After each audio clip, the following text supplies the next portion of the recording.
జేసీ ప్రభాకర్ రెడ్డి ఇలాంటి వ్యక్తి అనుకోలేదు నేను.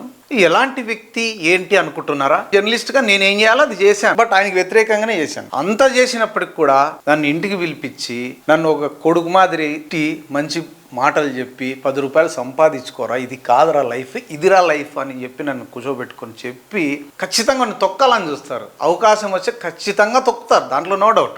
నేను కూడా ప్రభాకర్ రెడ్డి అన్న నన్ను ఈరోజు నాకు సినిమా చూపిస్తాడనే పోయినాను. ఆయనలో అంత లోపల హృదయం ఉందని నాకు తెలియదు, నిజంగా చెప్తున్నా. నాకు జరిగిన అనుభవం కాబట్టి. నాకు మా పుల్లారెడ్డి ఎన్నోసార్లు చెప్పేవాడు, హనుమంత్ రెడ్డి అన్న చాలా మంచోడు, బయటికి అట్లా మాట్లాడతాడు కానీ అంటే ఊకా ఉండవా, అట్లా ఎట్లంటే అట్లా మాట్లాడితే ఊరు పడతారు ఈ కాలంలో, అది ఇది అనేటోని నేను పుల్లారెడ్డితో విభేదించేవాడిని నేను. బట్ నేను అంటే నాకు స్వయంగా ఆయనతో ఉన్న అనుభవం వచ్చిన తర్వాత కానీ తెలియదు ఈ ప్రభాకర్ రెడ్డి గారు ఇంత మంచి వ్యక్తి, ఇంత సౌమ్యుడా అని. నాకు నా సొంత ఎక్స్పీరియన్స్ వచ్చే వరకు నాకు తెలియట్లేదు.